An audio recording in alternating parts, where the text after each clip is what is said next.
Hello, and welcome to Daily Space for today, July 31st, 2019. It is the last day of the month. So yeah,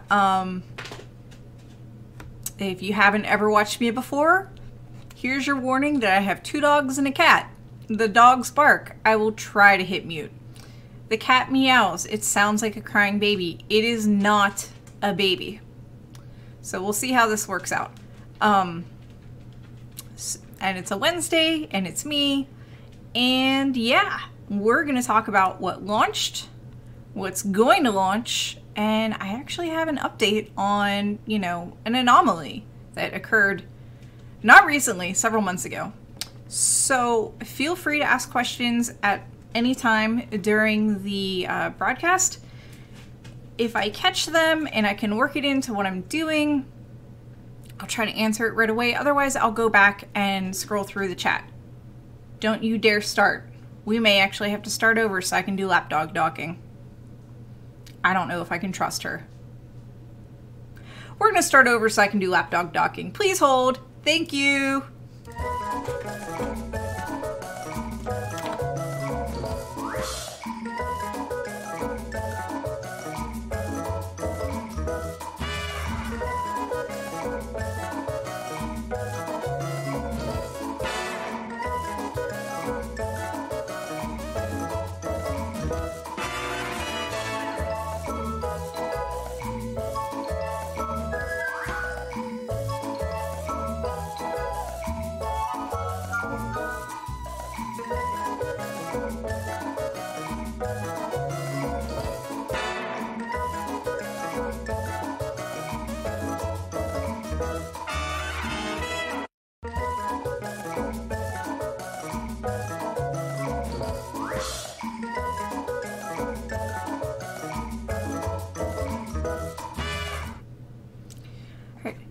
Hello, and welcome to Daily Space for today, July 31st, 2019. I am your host, Annie Wilson. I am not an astronomer, but I know enough astronomy to be dangerous. We're going to cover what's launched, what's going to launch, and there's an update on an anomaly that we had talked about some time ago. So please ask questions while I'm doing the news. I will do my best to answer them either while I'm talking about that story or later on. And yeah, please tag me so I can see them. And I think that's all the stuff you need to know before we do the news. Although apparently we're still going to have some technical difficulties, doggy difficulties, but they should be quiet now. All right, so let's do this, shall we? So first up, for the things that launched, we have SpaceX, because, SpaceX. Today is not my day, is it?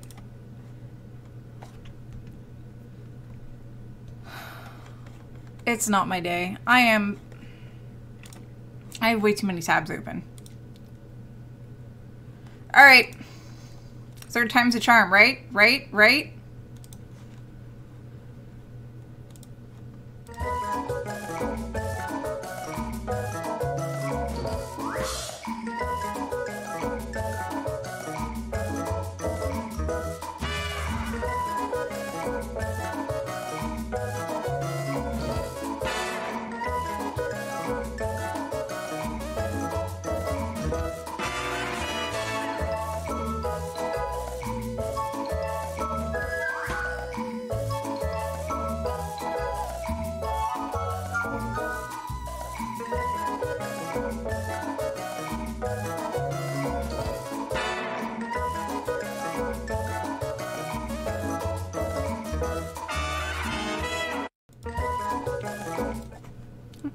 Hello, and welcome to Daily Space for today, July 31st, 2019. I am your host, Annie Wilson, and because it's a Wednesday, and because it's me, and I am not an astronomer, we're going to talk about spacecrafty things. So we're going to talk about what's launched, what's going to launch, and I'm going to give you an update on an anomaly. Please ask questions during the broadcast. Remember to @ me so I can see them easier. And yeah, let's do this. Let's totally do this. All right, so first up, SpaceX launched a thing. Finally, they finally launched a thing on July 25th.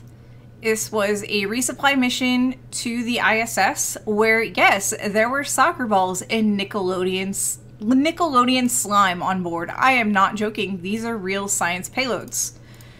So, I actually have the video for you of the rocket launch, and this is your headphone warning that rocket launches are loud.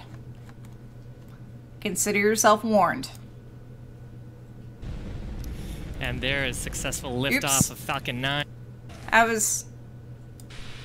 Alright. 10, 9, 8, 7, 6, 5, 4, 3, 2, 1, 0. Ignition. Liftoff.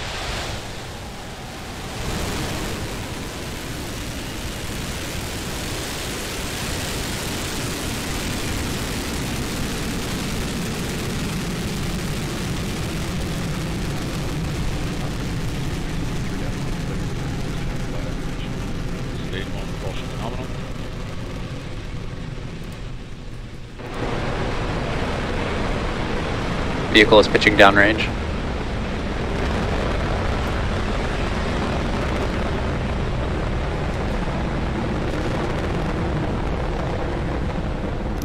And there is successful liftoff of Falcon 9 carrying our 18th resupply mission on a Dragon spacecraft to the International Space Station.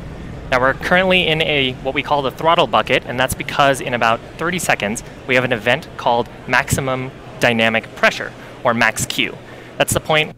Alright, so I'm going to stop it there. But yeah, the rocket launch went off without a problem. It's docked, and as far as I know, they're now moving the experiments and the payloads, because they send up food and water and things, into the ISS for the astronauts.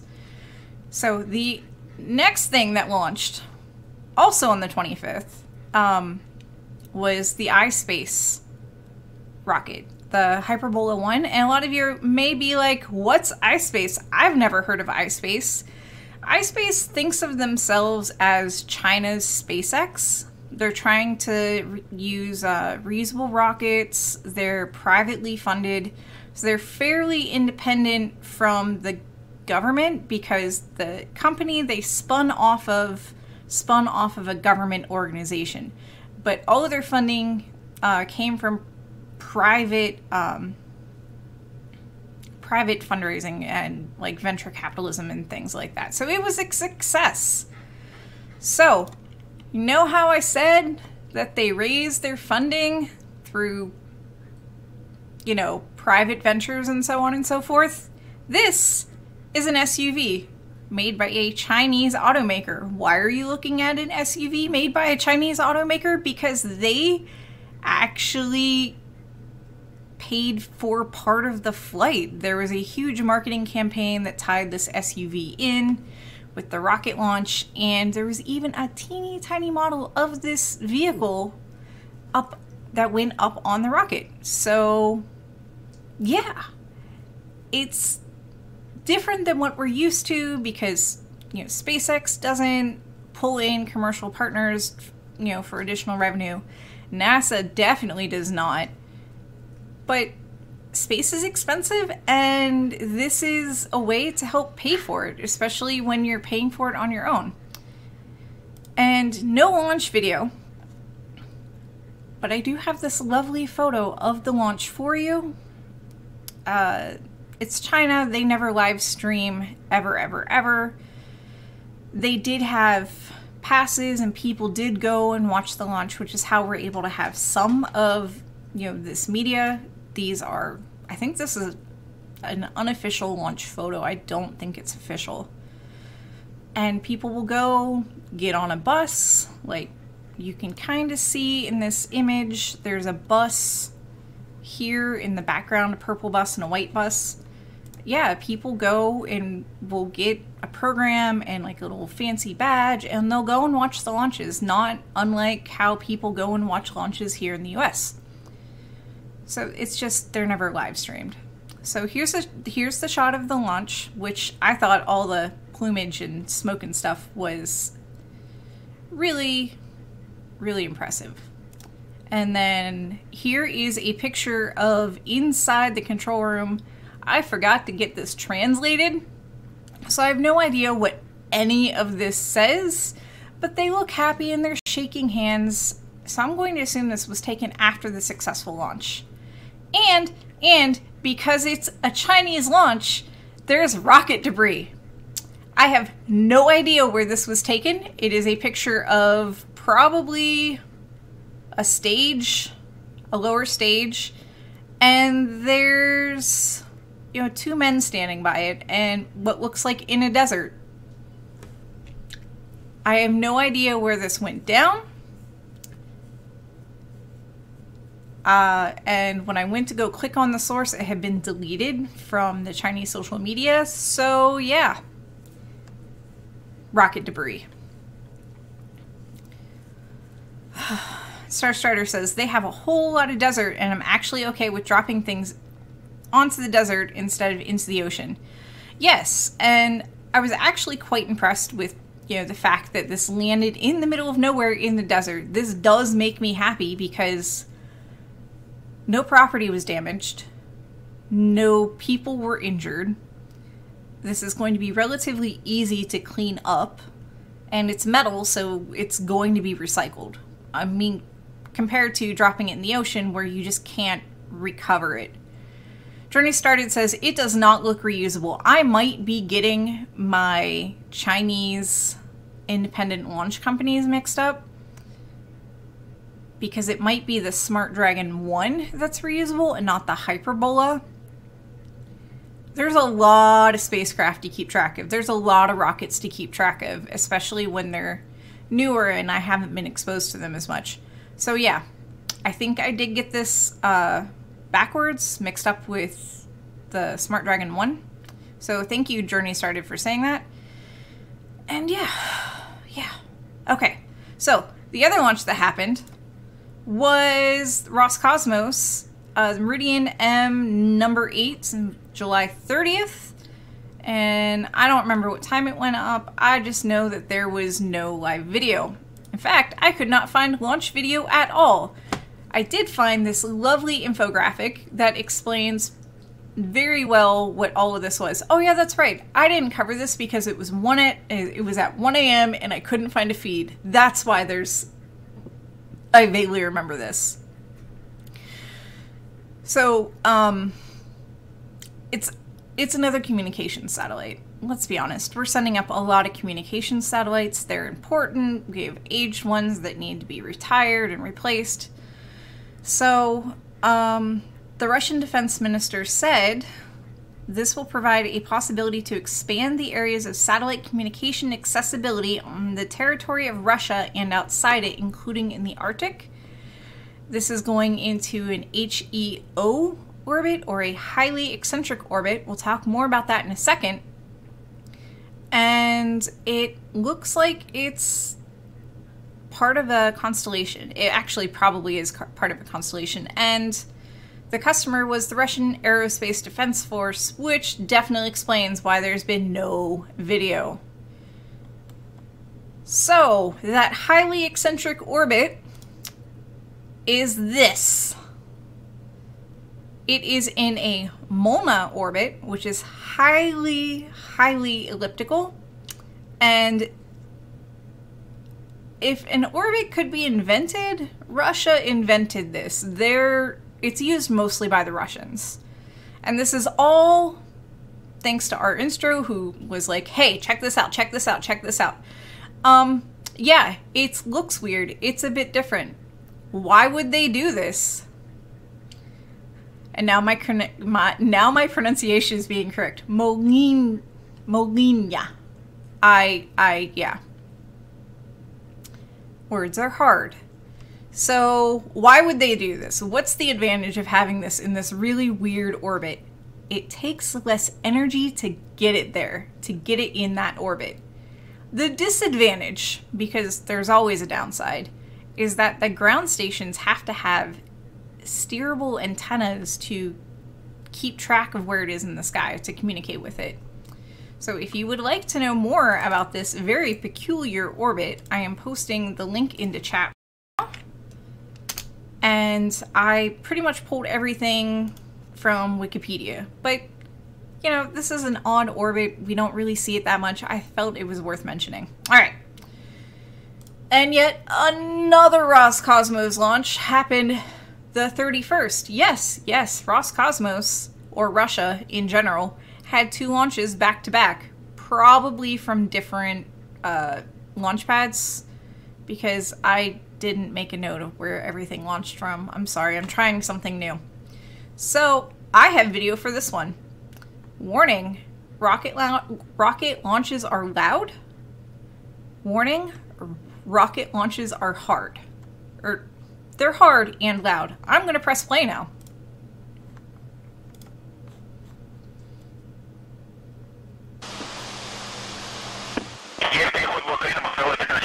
There's that first umbilical tower retracting.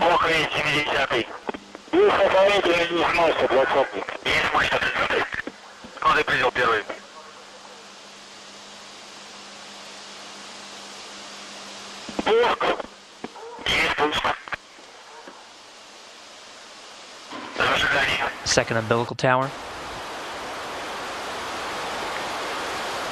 Ignition has been started.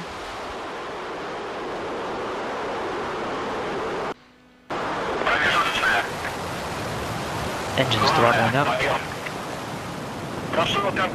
And liftoff. We have liftoff of the Progress. Progress 73 on its way in the fast lane to the International Space Station.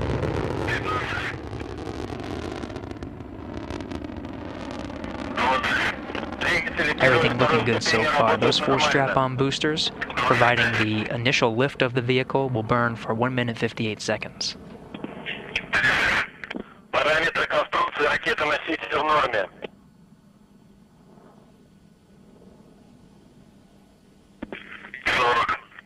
Стабилизация изделия устойчивая.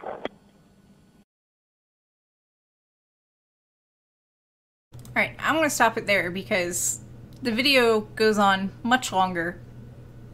And as awesome as rocket launches are, the most exciting part is when they take off. So yes, this is another resupply mission to the ISS. So the ISS has, what, now 4 things docked to it? I couldn't really find any payload information on what is on the Progress. I know no robots are on the Progress. That'll be next month. And it's probably more food, water, probably a few science experiments, clothes, other, you know, morale-raising things, supplies. So, yeah. Alright, so that was all the stuff that launched. All the stuff that launched. So what's launching? You guessed it, another Russian thing. Because they've been very busy. So, the Blagovast 14 Lima is going up on a Proton-M, the 5th of August. This launch has been pushed back multiple times. I don't know why it's been pushed back. Not a clue. Couldn't quickly find an answer, and because it's the Russian armed forces, I don't expect to be able to find a reason. Because it is the Russian armed forces, I don't expect any video. 0. None. We've talked about this before a little bit, because, you know, it was originally supposed to launch earlier this year, and it's a military communication satellite. It is the last of 4 to create the Blagovast constellation, and that is literally all I know. That's all I know about this, is that it's going to complete the constellation. There's a lot to cover, guys. Alright, the next thing that's going up is Ammo 17 on a Falcon 9 by SpaceX. It'll be on August 3rd. And that, I do have a little bit more information. Here is a picture of the Ammo 17 getting ready to be packed into the fairing. Why the 17? It's not because it's the 17th satellite, it's because it will be stationed at 17 degrees east. It's pretty cool. This is a communications satellite owned by Spacecom and made by Boeing. It will provide coverage mainly to Africa, but also to Europe and the Middle East. And here is a map of their coverage areas. They've got a lot of coverage marked for Africa, which is actually pretty cool. It is CU, it is a C/KU band. I didn't save the maps for the KU, but it covers a lot of Africa, which is really, really cool. So, next one up is Arianespace, which is finally doing a launch after their Vega incident. So August 6th at 1930 UTC, they are launching an Intelsat 39 and EDRS-C on an Ariane 5. Here is a picture of Intelsat 39. It is, you guessed it, another communication satellite for Intelsat. It will be stationed at 62 degrees east longitude position to replace the Intelsat 902. So the 902 was launched in 2001 and had a lifespan of 13 years. Do the math. 2001 plus 13 is 2014. It is currently 2019. This satellite has operated for 5 years beyond its expected lifetime. And they will move 902 into a graveyard satellite. A related satellite, 901, is going to be the first satellite that's serviced while in graveyard orbit. We'll have more about that when it's closer to that whole thing. I just thought that was a neat factoid to share. EDRS, which I don't have an image of, is more of a military government satellite, which is a co-passenger. That satellite will allow LEO satellites, Earth imaging, etc. to communicate back to the appropriate ground station, even if the LEO satellite is beyond visual range of said downlink station. So yeah, thanks Dave for, looking up on that and adding that to the slides, because I completely missed that one. So yeah. Okay. This might be the last one. So, ULA is launching AEHF-5 on Atlas 5. First it was delayed from June 27th to July 17th, and now, soonish. We're talking like 8 of August. There's no time announced. So given the fact that it's been pushed back twice, we've talked about this twice. So the first time for the delay was due to a vehicle battery failure discovered during final processing. The second time it was delayed was due to an anomaly during component testing at a supplier, which created a crossover concern. So the supplier was testing something, realized it was on the satellite, and was like, hey, maybe we should test this. I'm assuming everything's been tested and it's fine. So as a refresher, because we've talked about this mission before, the AEHF is the 5th of 6 satellites that will provide encrypted communication channels to the US military, faster speed, more bandwidth, more coverage. It is integrated and is backwards compatible with an older constellation used for the same purposes, and that constellation is known as Milstar. So yeah. And each one of these has a lifetime of 14 years. The first one went up in 2010, and the last one went up nearly a year ago. So there's been a lot of spacing between these satellites. They haven't all gone up quickly. Okay. We got through all the things that are launching within the next week. Whew. Sometimes there's a lot and sometimes there's a little. So, the update that I promised y'all. So this is, I know you have strong feelings on this puck, but you need to reel them in. So an update on all the older stuff. Not all the older stuff, excuse me. So,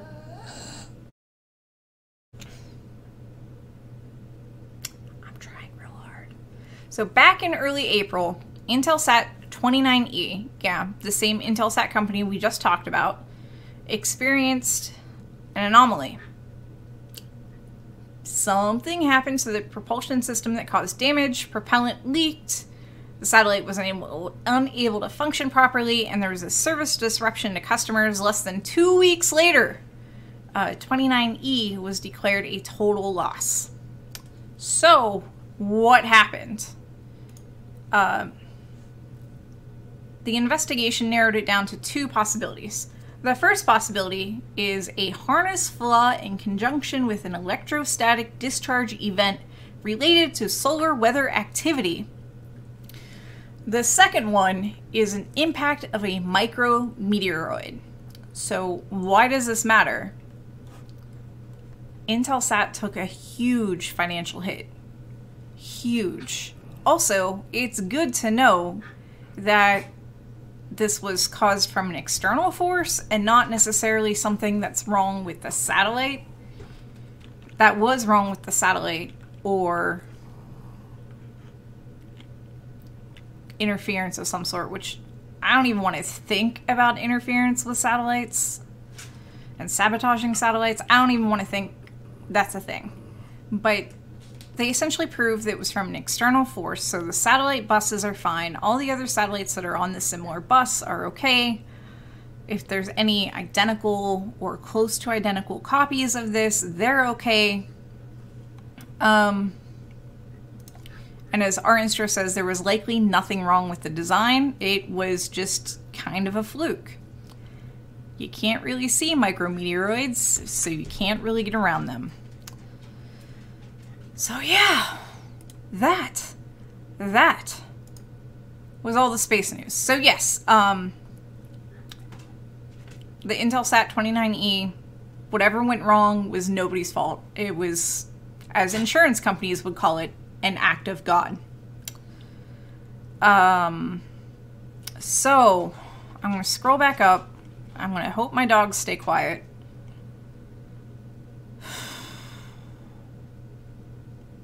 I like our instro's comment about the slime in space. As someone I know put it, if astronauts can't play with slime in space, what's even the point?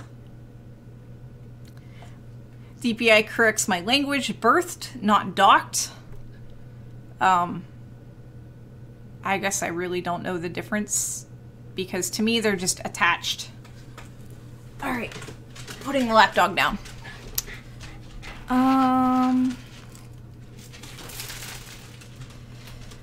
Scroll.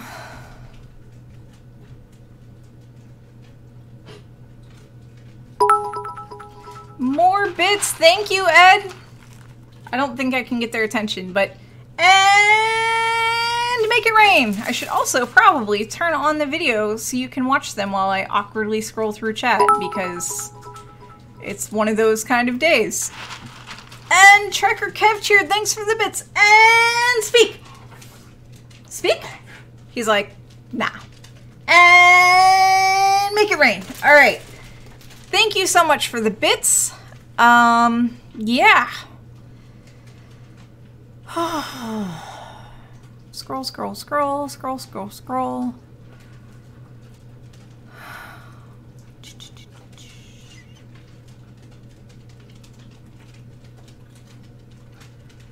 Starstrider adds for the Molniya orbit. Literally, this orbit is used for communication satellites and weather satellites because they move at roughly geostationary spreads when at great distance and then zip past Earth. And it allows for good visibility even from high latitudes.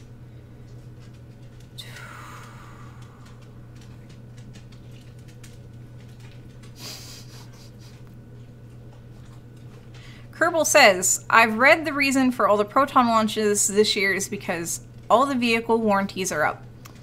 I don't think it's the vehicle warranties. I think it has to do more with the launch pad, that the launch pad can't be used beyond this year, so they are trying to get them all used up, all up as fast as they can. So, and more bits from Bombadil. Okay. She didn't even, give me a chance. And more bits. Everybody's bits. Thank you, Veronica. Looks like there's all the Cheerios. And I lost where we were. Yeah, DPI, I am finding, DPI makes a comment about being years behind replacing your old birds. Yeah. Yeah.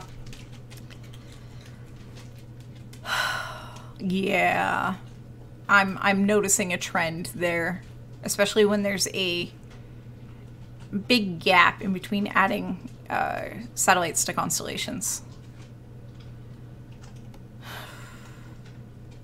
Oh, birthing requires help from the Canada arm. Okay, that's a good way to remember it, Arinstro. That is actually a way, and it uses a bigger port.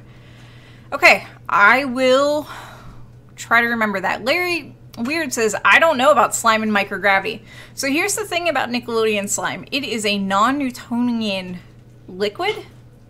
So when it's not under a whole lot of, let's call it kinetic stress, when you're just pulling it apart slowly or pouring it out of one container onto something else, it pours like a liquid. If you hit it really hard, it acts like a solid. So you can do this with cornstarch and water, I think. And I've seen little demos where they'll put a little trench up, make this slurry with cornstarch and water, and you tell, usually it's kids, you tell to run across it. And everybody's like, but it's a liquid though. I'm going to sink. And yes, if you slow down, you sink. Your feet will get stuck in there, and if you pull up too hard with too much force, it's like quicksand, and then you can't get your feet out. You have to move slowly. Slowly. And yes, Sammy, it was a whole lot of news. It was a whole lot of news.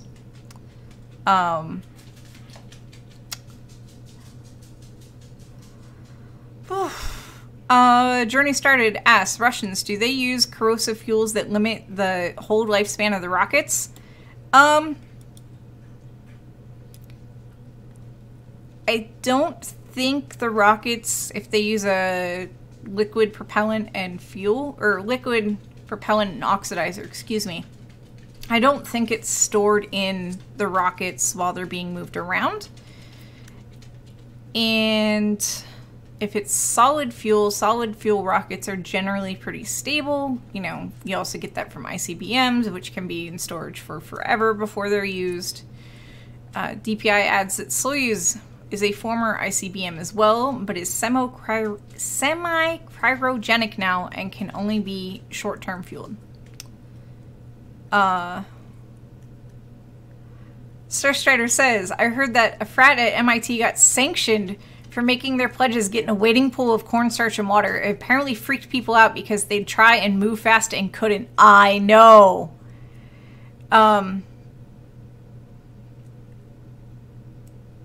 Okay, so Arinstro actually does have an answer to the corrosive fuel question. They do use corrosive fuels. The holds build up a layer of corrosion like a copper statue that prevents further damage, meaning it lasts as long as it needs to generally. So the insides of the tanks create a patina. That's kind of neat. It's probably not as pretty as like a copper patina. Yeah, DNTO and NDMH are pretty reactive.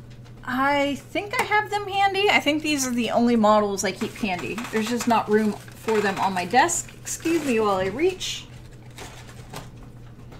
So, oh, UDMH. Yeah, that's what I thought. I was like, what? That doesn't look quite right. So UDMH is unsymmetrical dimethyl hydrazine.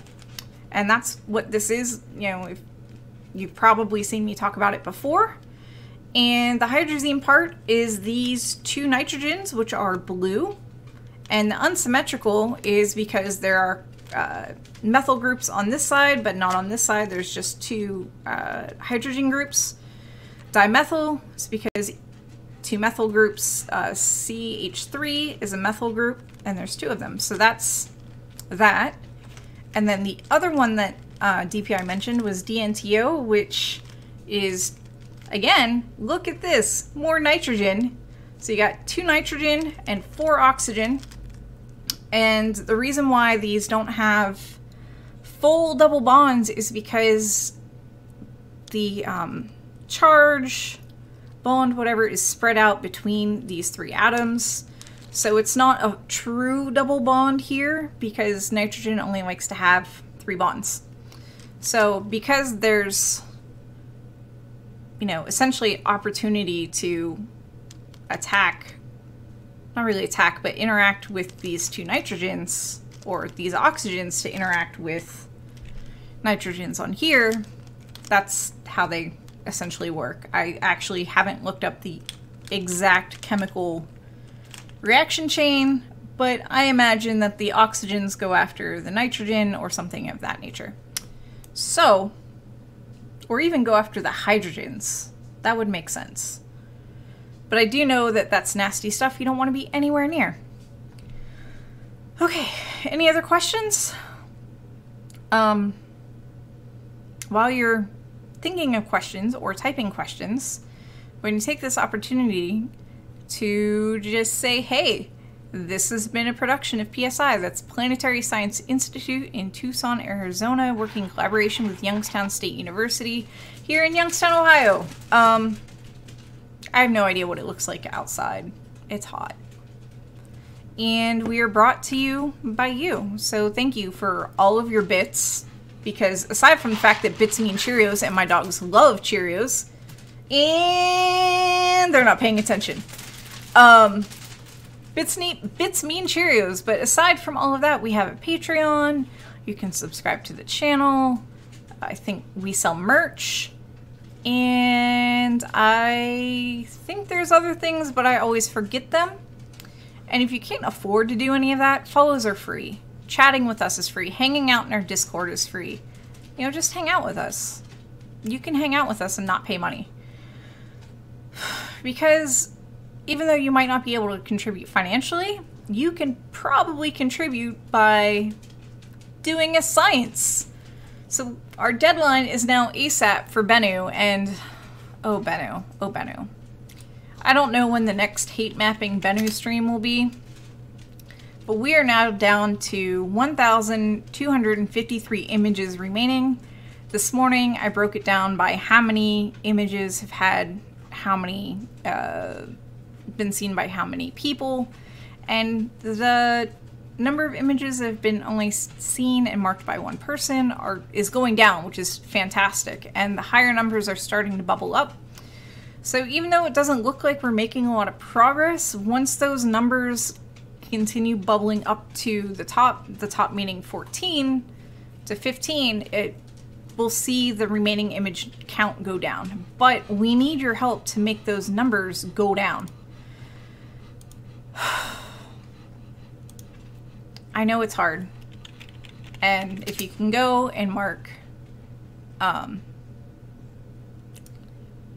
if you can go and mark a single image, that would help. That would help so much. I see you, Disillusioned. I don't know why you're not on screen. I don't know. It's been a day. It's been a day. But yeah, we'll soonish have a Bennu hate marking stream because I can only do 3 images at once. And yes, please mark rocks. The more people we get to mark rocks, the better. And yeah. Yeah. You can do science. Oh, and in case you didn't know or forgot, everybody this is why we need to get this done, because I have certificates I want to make. And in addition to the science, I have certificates that I want to make and get to people that say how many images you've marked, and every single person that's contributing to marking will get a certificate. Every single person. Because even 1 image is astounding. Yeah. I think Twitch is being twitchy. Yeah. So, that's all the news. If you miss an episode, they're archived on YouTube. If you're watching this on YouTube, Hey, come check us out on Twitch. We stream Sunday through Friday at 1 p.m. Eastern. Right now that's 1700 hours UTC. When in doubt, just remember 1 p.m. Eastern. And I think that's all the things. I think that's technically all the wall of text. And now I can't escape the thing. So, yeah, waffles sound good, Dave. Waffles sound really good. Yeah, so I'm going to... Does anybody have a suggestion for who to raid? Because I'm going to get ready to roll the credits, and I would love to raid somebody. Coffee.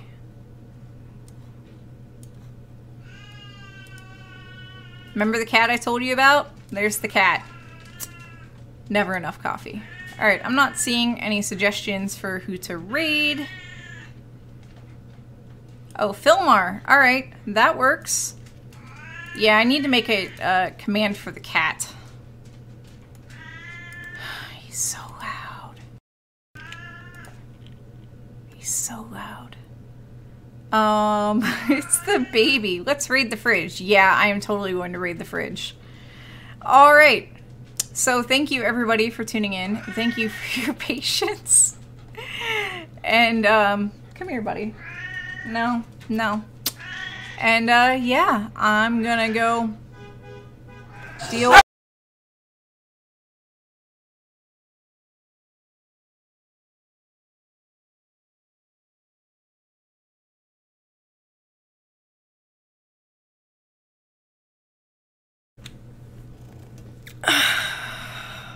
Yeah, barking at the car. Alright, so I'm gonna roll the thing, and then we're going to raid, and I'm going to raid the fridge, and yeah, so I will see you all on Sunday. Are you going to let me? No, he's not going to let me. Alright. More bits. Here's the bits, and make it rain. Alright, thank you again, all. Thank you again. I'm gonna go and take care of my family. Bye.